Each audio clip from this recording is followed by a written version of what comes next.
Nick Boy, welcome to Pocket, and these are the best games that came out September 2016, and one from 2007. September was not the strongest month on record for original surprises. Pretty much every game on my list except for one is a sequel or a repackage, but they are all very good sequels or repackages. Nick's pick, number one, Forza Horizon 3. Every racing game I've ever truly loved has been some sort of arcade racer. Simpsons Road Rage, Burnout Paradise, and now Forza Horizon 3. The racing is fast and as forgiving as you need it to be. The cars have all the bits I care about cars having, wheels and a seat, fluffy dice optional. The thing that appeals to me most about arcade races over traditional Forza or Gran Turismo titles is the sense of progression. There's always something to do, a new event, a speed trap, as opposed to just unlocking new tracks. It feels like I'm owning this map, unlocking and upgrading the way I want to. This is nothing new for the series, but it feels like they just gel together better in Horizon 3. It's like an MMO, there's just always something to do, but the map here is the start. Australia looks gorgeous, and this one is a country I would much prefer to live in.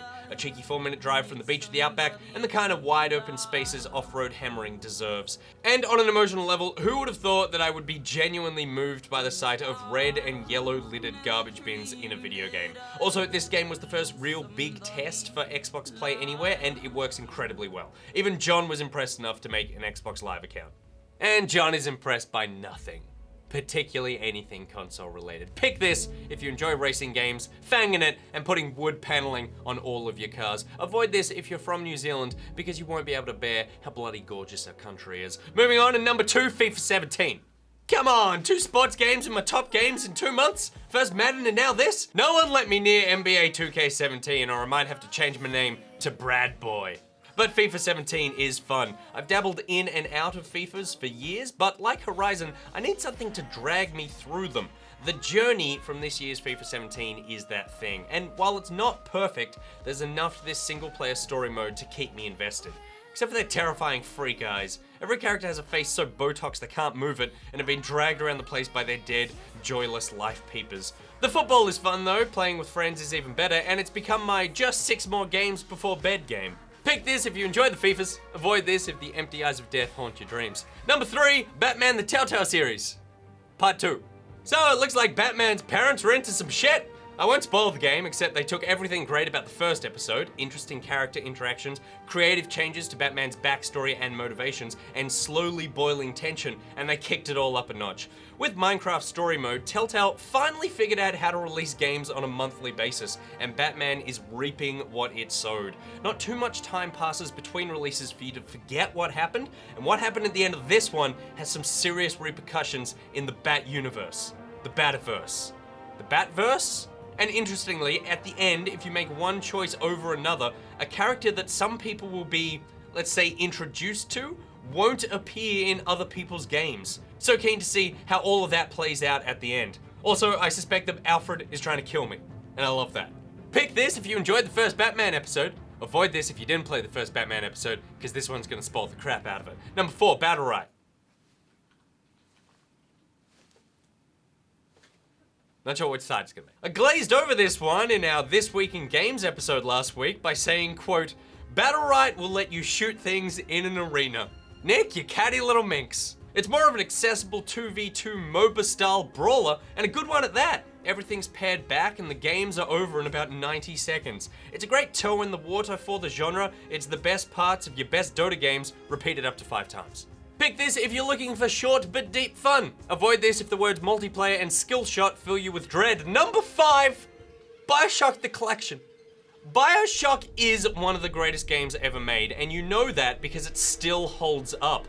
The world is still terrifying and gorgeous. The story is still not only fun, but remains a timely social commentary. The gameplay loop still holds up. Even the audio diaries, a massively overused crutch in most games used to flesh out their world, here are tragic, scary, and add so much to your eerie adventure. Sure, the controls are kind of tanky and the shooting isn't the greatest, but we're here to use weird, crazy plasmids and have deep, emotional conflictions about killing small girls. And all of this feels as vital, as exciting, and as conflicting now as it did in 2007. The remaster looks good. There were some control issues on the PC for me that I fixed by messing around with some ini files, but they should be patched out soon. And while Bioshock 2 and Infinite could never really live up to the original, I am so excited to play through Bioshock 2's story-based DLC, Minerva's Den, as it was written and designed by Steve Gaynor of Gone Home fame and is considered one of the best DLC packs ever. And I missed it upon release, so it looks like Rapture still holds some secrets for me. Pick this! That is all. Of course, not everything stuck the landing in September. Recore, I'm looking at you. To be disappointed by something, you need to have big expectations for it. And by the time Recore came out, I had already tempered my initial expectations to middling to Mighty Number 9. Still, a world filled with cool ideas and a potentially interesting character was dragged down by padding and gameplay limitations that belonged in the last generation. And I'm also looking at the Tomorrow Children. I don't like saying that devs should just stick to what they know, but Q Games' latest just jumped way past what I loved about all their pixel junk games and into an experience that was both deliberately frustrating and, from the time I spent with it, poorly designed. Just give me another pixel junk Eden, we'll call it square, okay? What were your favorite games from September and what broke your heart? Let us know in the comments. Like and subscribe for more daily gaming news, gameplay, and discussion. And say it with me until we next set my pocket is the buyout. Mwah! The update makes it so the Dastardly Gull will only drop items once. Bungie, determined to keep their tedious game tedious. But if you're looking for something fast and not tedious, also a lot of fun, there's a new Nidhogg coming next year. Ooh, I love that game so much.